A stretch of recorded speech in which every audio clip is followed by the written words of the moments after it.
ബ്രേക്ക്ഫാസ്റ്റിനും ഡിന്നറിനും ഒക്കെ പറ്റുന്ന അടിപൊളിയായിട്ടുള്ള ഒരു എഗ്ഗ് കറിയുടെ റെസിപ്പിയാണ്. ഒരു നാടൻ ട്രഡീഷണൽ ആയിട്ടുള്ള ഒരു മലബാറി സ്റ്റൈൽ കറിയാണ് കേട്ടോ. ഇത് നമ്മുടെ പത്തിരി, ഓട്ടട, അതിന് ഒറോട്ടിയുടെ കൂടെ ഒക്കെ പോകുന്ന അടിപൊളി കോംബോ ആണ് കേട്ടോ. അപ്പോൾ നോക്കിയാൽ എങ്ങനെയാണെന്ന് നമുക്ക് ആദ്യം തന്നെ ഞാനൊരു 3 മുട്ട എടുത്തിട്ടുണ്ട്. ഇതുപോലൊന്ന് ചിക്കി വറുത്ത് മാറ്റി വെക്കാം. ഇനി ഒരു മിക്സിയുടെ ജാറിലേക്ക് 1/2 കപ്പ് തേങ്ങയും ഒരു 1.5 ടീസ്പൂണോളം ഫെനൽ സീഡും ഇട്ട് നന്നായിട്ട് അരച്ച് മാറ്റി വെക്കണം. ഇനി ഒരു പാനിലേക്ക് കുറച്ച് വെളിച്ചെണ്ണ ഒഴിച്ച് കുറച്ചധികം തന്നെ ചുവന്നുള്ളി എടുക്കുക, കുറച്ച് കറിവേപ്പില ഇട്ട് നന്നായിട്ട് ഒന്ന് മൂപ്പിച്ചെടുക്കുക. അതിലേക്ക് കുറച്ച് മഞ്ഞൾപ്പൊടിയും കുറച്ച് മുളക് പൊടിയും ചേർത്ത് കൊടുക്കാം. മുളക് പൊടി നിങ്ങളുടെ എരിവനുസരിച്ച് ഇട്ട് കൊടുക്കുക കേട്ടോ.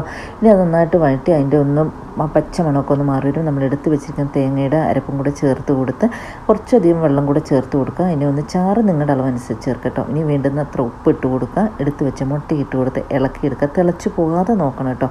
ഇനി കുറച്ച് കറിവേപ്പിലയും കൂടി ഇട്ട് കൊടുത്ത് കഴിഞ്ഞാൽ നമ്മുടെ അടിപൊളി കറി റെഡിയാണ്. ഞാനിന്ന് ഓട്ടടയാണ് ഉണ്ടാക്കിയത്. നിങ്ങളും ട്രൈ ചെയ്ത് നോക്കി ഫീഡ്ബാക്ക് തരണം കേട്ടോ.